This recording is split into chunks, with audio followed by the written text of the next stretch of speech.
Good morning, everybody. I'm Eureka John, and you're at Eureka Street Crypto Hub, broadcasting live from Leander, Texas, on Saturday morning at 7:18 in the morning. And yeah, it's my video blog, and you have just stumbled upon it, or you've intentionally clicked on it. But this is my video blog, nothing more, nothing less. This is just uploaded raw, unedited, and it is my daily thoughts on the crypto markets and crypto in general, and just other weird random crap as well. It is not financial advice and is not a educational materials or anything like that. Completely DIY, and that's the way I like it. I've been doing this every single morning for over a year now. Well, yeah, whatever. And then I'm broadcasting live on float.app. That's flote.app. And that's where it's being streamed on.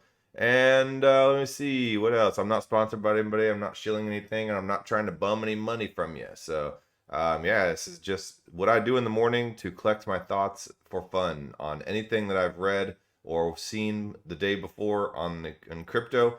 And this is me articulating that outwards, because I believe when you learn something, it's not just done by watching and listening. It's also done by doing and by articulating it outside yourself and trying to explain the concept. And sometimes I'm good at it, sometimes I'm terrible at it, but it is what it is. Okay, so man, I'm tired. This is a long week, so I just kind of dragged my butt out of bed this morning, and it's just like, I mean, kids were already popping up like, hey, so I was just like, all right, I better hurry up and do the show before like stuff gets really moving this morning.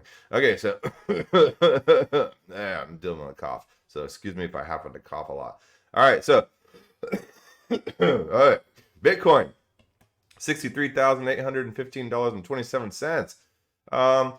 Yeah, I'm not exactly your TA price analysis guy. I'm not going to go through graphs and cups and handles and all that crap, but I just kind of look at the chart as an overall pattern on a day-to-day basis. I kind of look at it and then just kind of scan through it. And I'm like, okay, everything looks pretty normal. Or, oh no, this one thing went like way up. What's going on? So yeah, and I pretty much ape into everything that I buy. I don't sit here and create spreadsheets and try to find patterns. And I don't even have a spreadsheet of everything that's in my portfolio. Portfolio is such a funny word. Like, before I understood finance and all this stuff, and I remember like being a 22-year-old wakeboarder dude, and I jumped on some dude's boats, some dude's boat because he wanted to watch a dude, like a pro wakeboarder out there, because I was sponsored and all that. But anyway, he asked me, and I was like 22 at the time. He asked me, so what's in your portfolio? And I was just like, what are you talking about, man? I didn't even know what the hell a portfolio was. And then later on, I think he was talking about like stocks and stuff, and because they were all started. I don't know, man. The conversation just went like, wow. And this was like way back in 1998, So yeah, that's how old I am. But yeah, this whole idea that everybody learns about finance and stuff. Yeah, man, I went through 7 years of college, like 4 years of undergrad and 3 years of grad school, and I never learned anything about finance. I did not know what an index fund was. I didn't know anything about the stock market. Didn't know, yeah, man, jack squat. I didn't know what a T-bill was. Didn't know, what an ETF was. Didn't know what yield was. Didn't know the difference between APY and APR. Yeah, so all this stuff in the crypto world has kind of become like a crash course in education. And I was listening to a podcast yesterday, or was it the day before? I don't know. And they were saying, like, in the traditionally, it has always been really good to be a specialist in something. You become a master in one thing, and it's good, and yeah, you do that. You pick that specialty, and you be that for your whole life, and you become a master of that, and that's awesome. But Bitcoin has kind of flipped that on its lid. Yes, it was a Guy Swan Bitcoin Audible show, and what was that episode I was like Bitcoin is alien technology or something. He was reading this article, And it was really good, man. And I enjoy this show, Bitcoin Audible. I'm not a Bitcoin maximalist by any means, but um, here I'll pull it up, and basically all the show is Guy Swan um, reading articles and stuff like that he likes, like I do sometimes on this show. That's what inspired me to do this sometimes to read articles on this show the way I do, and just by reading it and then providing my commentary on it. And it's basically what he does. So if you have a chance, add the Bitcoin Audible on there. He did a really good one, the Shelling effect or something like that, on about reading Nick Szabo's article. But yeah, how Bitcoin changes our perception of money, lightning and the internet, the quest for I mean, all this stuff surrounding Bitcoin.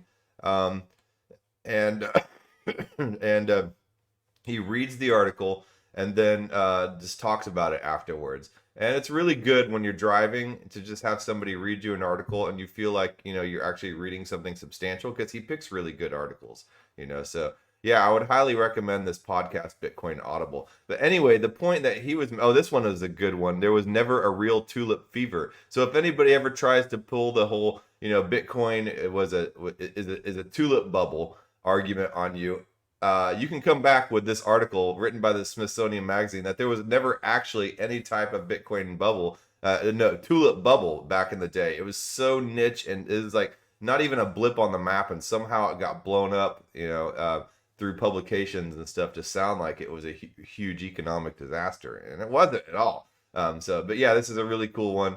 But anyway, the point I was making is, yeah, he was in one of the articles. He was talking about uh, people in the past have always tried to be specialists at things, and that's been a good thing, because in the village you have your cobbler, and you have your doctor, and you have your lawyer, and you have your blacksmith, and all that stuff, and everybody forms their specialties, and everybody's equally respected with them being a master of the art in their trade. Because no matter what you do, the mastery of your art will come through your emotional development and your personal development. And it could be freaking plumbing toilets, dude, and you can become a master at learning the flow of everything needed in order to have a pristine, and then your personal maturation comes out through the art of whatever minute type of specialty that you choose. And in the past, people have chosen specialties. I am kind of a generalist, and I've grown up the way I have, and I've gotten into a whole plethora of things. I mean, I'm the type of person that gets like laser focused on a hobby for like, 1 year, and then bam, it's done. Because I know that in the end, that hobby might not be my personality, even though I deeply respect it and am interested in it. For instance, when I turned 40, I got into rugby for like an entire year, and I joined the rugby team here in Austin. I learned how to play the game. I loved it, and it was really fun. But I'm not a rugby player, like it's not what I want to do with my whole life, but I love it and I respect it. And I do that a lot of times. The only things that have really consistently stuck with me have been like skateboarding. I've been doing that my whole life. I don't know. I mean, crypto's been sticking with me for more than a year now. I mean, it's been since 2018. And here's what I'm about to explain. I was doing wakeboarding for years. I did a bunch of other things. I get into these things for a few years, these laser focus, and then I move on to something else, and I start completely new. And then it's kind of humiliating when you start something completely new, and it's like a rebirth process, because once you start to master something, you become comfortable in something. And once you become comfortable in something, it's easy to gain a sense of hubris, a sense of superiority, and to become impatient with others and stuff like that, and a sense of kind of comfort. And the problem with a lot of people these days, especially, and the problem with kids these days, but is people become comfortable, and comfort is where a lot of people's submission and slavery is creeping in, and that's the inconvenience as well. And That's why we're slowly becoming an enslaved society, is because we're choosing convenience over actually struggle. So what Bitcoin does and what crypto does, and owning the keys to your own wallet does, it takes away the convenience that the big banks allow us. Because right now that convenience has turned into them basically pushing this entire credit system on us. It turns into them shutting off our card at a gas station because something might appear to be a suspicious transaction. It turns into $35 NSF fees every single time some kind of automated recurring transaction pops through and flips our bank into the negative. And then, those $35 transaction fees just bundle up, and then the bank gets billions of dollars off of that per bank. So that's what convenience is giving us. It's giving us enslavement. So anyway, I don't know where I was going on that tangent. Um, so yeah, crypto is a generalist type of field. So you have to learn about cryptography, a little bit about everything. Learn about finance, learn about economics, learn about computer programming. You can learn about psychology and sociology. There are so many things that you have to be fairly well versed at in order to really understand the crypto market. Game theory, and you don't have to be a professional in all these things, but you have to know a little bit about some of all of that, and you kind of have to be a generalist. And so that's like right up my alley, man. I've spent, I shoot, dude, I've waited tables. I went to seminary. I've been a sponsored wakeboarder. I did boxing all this entire last year. I was a boxer, I was a rugby player. Like I tried to do little bits of a lot of different things in order to understand it. And who else is like a really hardcore generalist is Anthony Bourdain as well. Rest his soul. But the cryptocurrency is like the king of generalization, and when you get in this and when you fully understand this rabbit hole and see that it's not just about number go up, then you start to understand how significant crypto has on the rest of the world, and then the way the world is going. In order to understand Bitcoin, you have to understand a little bit of all that stuff. This episode right here is really good. What if Bitcoin is alien technology? And I'm pulling some of these concepts out of this episode right here. So I would highly recommend listening to this episode right here. Anyway, so let's go back to the charts after that total tangent. Okay, I just spent 13 minutes talking about that crap. All right, so Ethereum's at 4630. I tried to do a transaction yesterday and just send some DAI from one Ethereum wallet to another, and it was going to cost me like $68 to send $150. So I was just like, no, I'm just going to like sit it out. I'm these gas prices got to give somehow, or there's got to be some kind of good way to move at least things from layer 1 to layer 2 in a cheap fashion. I've been seeing some efforts of people trying to make, otherwise I have to wait for all my yields to start building up to where I can viably transfer things out and unstake things out enough to where it won't take a significant portion of my earnings and of my, of my holdings. It's just crazy. So I have been hearing and seeing and reading things on Twitter about right now potential centralized exchange to layer 2 type of solutions, and I believe Coinbase might be working on something like that. Coinbase Fiat direct to layer 2. Let's see what happens whenever I search that. Because right now, in order to work on layer 2 and to be able to play and to have the real fun that you want to have in the crypto market, and so let me just explain this real quick. Ethereum layer 1 is the base layer, and traditionally that's where DeFi started. But all the gas fees have gotten too expensive because of the popularity of the crypto world. And the gas fees are there, and they're necessary there for security. Gas fees prevent DOS attacks, denial of service attacks, and that's whenever one entity or thousands of entities all ping a website, and you see a form maybe on a website, and they just ping it over and over and fill it out and as many times as possible to try to hopefully crash the server, and that's a huge problem. So what gas does on Ethereum, it prevents that pinging of the repetitive pinging of a website because it costs gas to do so. And so that's one of the utility things of gas and why we have it. Because people say, "Oh, just take away the gas fee." Well, you can't, because then it completely makes the security of the blockchain go to zero. Bitcoin has gas fees too, and then whenever Bitcoin has a ton of activity, those gas fees go up quite a bit. But so Ethereum has a lot of blockchains have been formed, and a lot of layer 2 solutions have been formed that basically settle on layer 1 at the end of the day. But they do all their day-to-day transactions on layer 2 solutions, such as Polygon Network, such as Arbitrum, such as Optimism, ZK. I can't remember what the name of it was.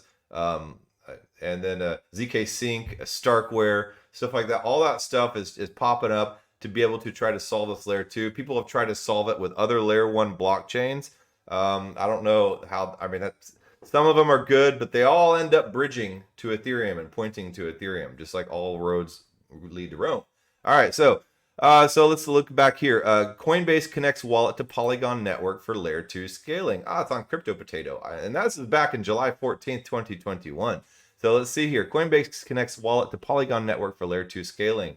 North American cryptocurrency exchange giant Coinbase is keen to embrace layer 2 scaling technologies with its latest move to integrate the Polygon Network.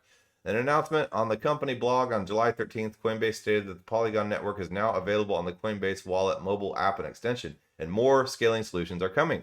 Coinbase claims that more than 1 million of its wallet customers are using DeFi protocols such as Uniswap, Compound, and Aave, and NFT platforms such as OpenSea and Zora. So, for instance, I was going to be... I'm whitelisted on skateverse.xyz to get this really cool NFT of a 3D skateboard, and... by holding that NFT, I will have access to like the metaverse skate park and all that stuff. And I was really looking forward to it. But in order to claim this freaking whitelisted NFT, I would have to spend like $450, and I don't want to do that for a virtual skateboard NFT, like I'm not that Ethereum rich. So I'm looking forward to some of these things coming out. And then also, if you want to jump in and play in this world, you have to pay money through like Coinbase or Crypto.com or something like that with your credit card, your fiat dollars, and then put them in the centralized exchange, and then transfer it over to MetaMask, where you can connect to Web3 sites, and then you have to bridge it through like the Polygon bridge or whatever, the Arbitrum bridge or whatever, and you have to bridge it and then move that Ethereum up to layer 2. And that one, I mean, layer 2 is amazing, but getting your money there kind of sucks, because that one-time transaction is the transaction fee for a layer 1 type of transaction, and that can be like $100 and something or more even, depending on the status of the gas fees. And yeah, it sucks. You got to take a healthy bite in order to get to layer 2 to be able to play. And then ideally, once you're on layer 2, you should be able to play on a lot of these platforms and earn enough yield to where it negates that one-time transaction fee. But you also have to account for the transaction fee coming back down to layer 1 in order to cash out. So it would be convenient if you could just do something like Coinbase or Crypto.com and buy it there with your credit card, and then transfer it over directly to the layer 2 solution, instead of having to go to layer 1 first and then upload it through the bridge, and then that transaction cost, and let Coinbase absorb that transaction cost because they can. So yeah, that would be the better way. So I'm really stoked to see this on this little initial. I don't really have anything prepared today, but I do have a huge backlog of stuff I got to talk about that's getting stale and old as we speak. But yeah, so, and this is one of them that I've been meaning to talk about. Coinbase Wallet connects wallet to Polygon Network for layer 2 scaling. So you can connect your wallet on Coinbase, or you should be. I'll have to look at the actual status of that, and then go directly to layer 2. And and all this stuff, it may seem super basic to a lot of people, but I try to gear my show towards people who don't understand cryptocurrency at all, and I try to explain all these concepts as I go along. Um, yes, to help new people understand, but also for me to be able to learn how to articulate it clearly as well. Because I was at like a kid's birthday party a few weeks ago, and I was trying to explain some of these concepts, and there was somebody else there who knew all these concepts too, and we were trying to explain it to a new person, and he was really amazed at how I was able to articulate a lot of this stuff, especially the gas fees, like for Ethereum that I was just talking about with the DDoS attacks. So it's good to practice this type of stuff. So anyway, it is acknowledged that transaction fees on Ethereum have been pretty high lately, and there have been long waits for confirmations when the network has been under heavy load.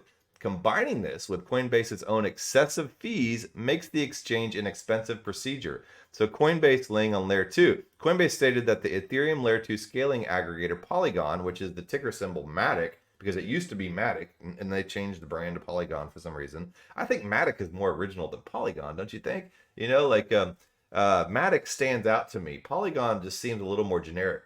And there's a lot of companies named Polygon, and then they had that Cyber Polygon event. There's another Polygon out there. So Polygon seems a little more unoriginal, and I don't know why they changed their branding to Polygon, because Matic just stood out. You knew exactly what Matic was. But Polygon, you kind of have to sit there and think about it for a second and be like, it's the Layer 2 solution, if you're not that familiar with it. So yeah, my personal opinion, and what do I know? I'm just a dude, with an internet connection and a camera and absolutely zero credentials. But I think the better branding would have been Matic. Maybe I'll write a Yelp article about it. Coinbase stated that using the Ethereum Layer 2 scaling aggregator Polygon is as simple as selecting it from their active networks in their wallet app. Users will need some crypto on the Polygon platform to begin with, since Coinbase does not support Layer 2 natively. Okay, so once the two wallets are connected, users will need to use the Polygon bridge to send any ERC20 tokens from Ethereum mainnet to Polygon. So this still begs the question: am I going to have to pay those bridge fees? So that they can then use any of the Polygon integrated dApps and protocols such as Aave to delve into DeFi. Coinbase said that its mission was to onboard millions of users into the world of DeFi. In the coming months, we'll continue to take steps to make it easier for users to access and interact with a variety of Layer 2 networks on both mobile and web. In 2020, October, Coinbase added support for optimistic rollups using the optimistic Ethereum platform. That's another Layer 2 solution. At the time, the scaling tech was largely experimental and running on testnets on platforms such as Synthetics. Okay. As reported by Crypto Potato in late June, Coinbase plans to launch its own dApp store after obtaining a crypto custody license from German financial regulator BaFin. Matic tokens. Okay, so they're just talking about price movement, which is probably irrelevant now. So let me look at some of these other answers. Let's see. I'm just going to do Fiat direct to Layer 2 and see what I come up with. See? This is how I find answers, No, I ain't. All right, so what do we have here?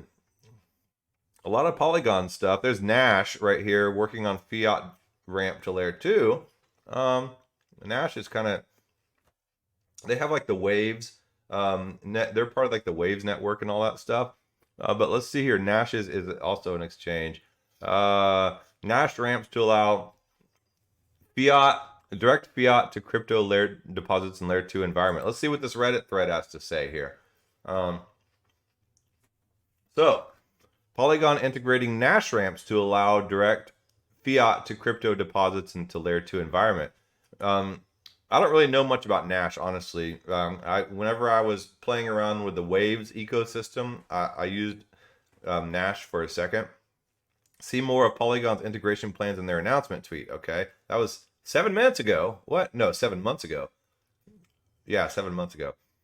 And so let's see. Very cool, but beware. I just spent 10 minutes getting all set up on Nash, including giving them pics of my passport just to find out I can't deposit cash or because I live in Texas. Yes, that was what went wrong. That's why I didn't use Nash. I forgot about that. But yeah, and it doesn't matter if you have a VPN, and this is the same thing with Binance. It's real too.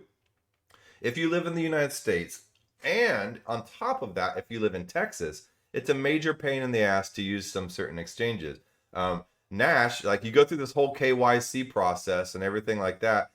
Even with a VPN, like I can use the Binance DEX, like and then Pancake Swap and just do some basic swapping on Binance, but I can't buy from Fiat to Binance with a VPN because I still have to do KYC. And once they see my Texas driver's license or my passport and stuff like that, then yeah, I'm excluded. So let me look at this announcement tweet by Polygon and see where this rabbit hole is going to take it. Oh man, let's see here. Man, the sun is just kicking this morning. The sun's like bursting right in the window. Where did my browser go? Come on now. All right. Okay, so this is kind of an older tweet, but Nash is integrating with Polygon, formerly known as Matic, right? Polygon, that's back when they were still saying formerly known, like the artist formerly known as Prince. They for a while, they I think people gave up on Prince calling him whatever symbol was, or saying formerly known as, and people just ended up referring to him as Prince again because people got tired of saying formerly known as. So Polygon, formerly known as Matic, is a scaling solution for Ethereum that is being adopted widely. Nash will list the Matic token and integrate our Fiat gateway with the Polygon network. Read more. So let's see here. Because the only reason I'm reading this old one, because this is back in April, is because it might model how some others will be doing it. In the first stage of our integration, Nash will add wallet support for the Polygon network and provide fiat markets for the Matic token. Polygon will also integrate the Nash Fiat gateway into their web wallet. This is just the beginning. In the second stage of our integration, Nash will let you buy Ethereum-based assets like ETF and ETH and Aave and send them directly to Polygon's Layer 2 network, bypassing network fees. That's the important key right there. And gaining immediate access to the growing Polygon DApp ecosystem. Right on. Many popular Ethereum projects have deployed their smart contracts on Polygon's network. By offering a fiat gateway direct to the Polygon network, Nash will be able to pursue further integrations with these projects. Hold on, man. Let me shield myself from that light.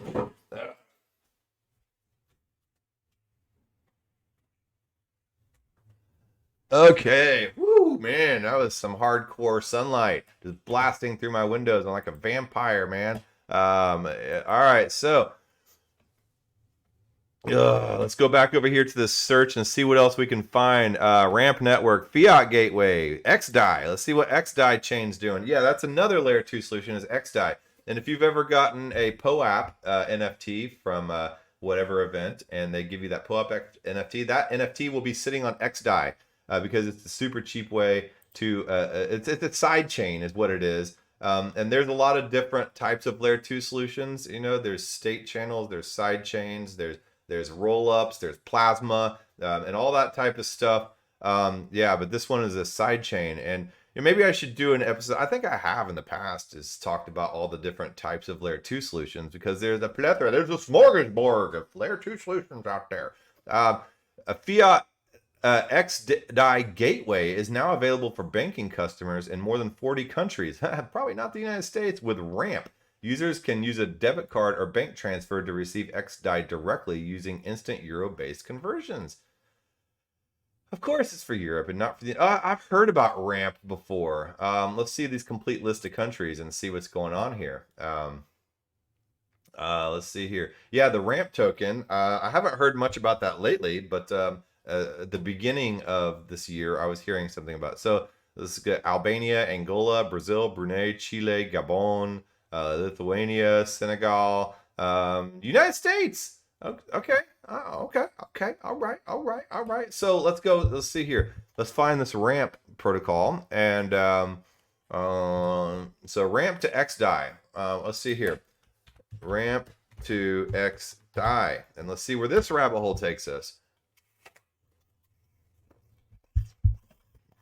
Ramp network. I think that's just where I just was. Okay, honeyswap.org, XDAI ramp. Oh, ramp.network.buy. All right, ramp network. Okay, why choose ramp? Ramp is fully non-custodial and audited by expert at QuantStamp. The QuantStamp's a good auditing platform to audit a bunch of crypto apps. So it's one way to check the fundamentals of a new project is to see who they were audited by, what their team looks like and all that stuff. These things are definitely important to look at when evaluating something. I have looked at Ramp before. It's been a while. So let's see here. Ease of use, smart KYC, competitive rates and fees. The more you buy with us, the less you pay. So this is one thing that's important whenever you're buying crypto is to choose a good fiat, which is dollars or euros or whatever you're using, to crypto ramp. And that's that whole gateway process. And there really right now is no way, unless you are earning crypto directly and working for crypto, to get around the whole KYC. The KYC stands for Know Your Customer. AML is another acronym, stands for anti-money laundering. There's no way to get around those KYC anti-money laundering procedures from changing dollars to crypto yet. So your bank and the IRS and the government knows that you are dabbling in the crypto world. So if they ask you on your form, do you have any crypto? And you say no, but then they see proof of transactions of you going through Coinbase and crypto.com and all that stuff and buying on your Visa card, some transaction that ends up going through Monaco, which is crypto.com. They know that you are dabbling in the crypto world. They might not be able to track without some major chain analysis all your transactions, and they probably won't look. But they might know that you're lying about crypto if you say you absolutely haven't done nothing in crypto. So let's see here. I want to find the whole layer 2 solution part. Where can you just go directly to Matic? Fastest fiat to crypto. So let's see what we have here. What are your fees? What country do you support? What are my payment options? Manual bank transfers. Okay, this is all good and all, but I want to know about layer 2 solutions. Fiat direct to layer 2. That's what I want. All right, so yeah, I can't find this just directly off the bat. This is going to have to take a little more in-depth looking. This might be something good to dive in. Tomorrow I should have a more in-depth episode. I was just burnt out by the end of the week, so I just figured I would just go to sleep and pop in and look at whatever popped up on my screen that day. This is all their team. Yeah, all right. Yeah, I don't... Let me go back to this search and where is this search? Let's see here. Ramp Network Fiat Gateway. Okay, here we are. This is on XDAI. A Fiat Gateway is now available for banking customers in more than 40 countries with Ramp. Okay. Users can use a debit card or bank transfer to receive XDAI directly using instant euro-based conversions. Visit the Ramp Network Hosted Gateway. Okay, so let me see this. The Ramp Network Hosted Gateway. So back on this documentary, to exchange for XDAI now. All right, so fiat to XDAI. And then from XDAI, you can trade on any type of layer 2 exchange and trade it for Ethereum or USDC or whatever you want to trade for. So it doesn't really show how you can do that. I guess you can pay by debit and credit card, and you can just buy XDAI. So yeah, you say, all right, so let me just go into here. I pay $100, and let's just see. I want to buy XDAI. Let's see, XDAI. No results. What is going on here? So I don't see any options to buy a layer 2 coin here. So something's got to give. If anybody knows about this and knows how to solve this for me, please feel free to chime in. Where currently can we buy direct fiat to layer 2 solution? That is the big question. So if any of you knows the answer to that question, I more than welcome the input, and let's figure this out. This is an important question, especially right now, given that the gas fees on layer 1 are so high, making it unaffordable for people like me to be able to do things. Like, for instance, I have stuff on Aave as well that I don't want to unstake, because unstaking will cause the gas fees to be so high that it's not even worth it. Like, there goes every single thing that I've earned on me staking my Aave. So until the earnings from that staking amount to a lot more, then it's not worth pulling out, and so it's fine. It forces me to save whatever for the time being, but then again, we are doing this merge to Ethereum 2.0, and hopefully that alleviates some of this gas situation as well. So I'm waiting for Ethereum 2.0, and I'm also waiting for the interest on all my stakings and all my interest accounts to accumulate to the point where it won't really matter about the gas fees anyway, to where I become a big baller. Big baller. And shock collar, 20-inch blades. All right. I will talk to you guys tomorrow, and hopefully I'll have the answers to some of these questions. All right. Later.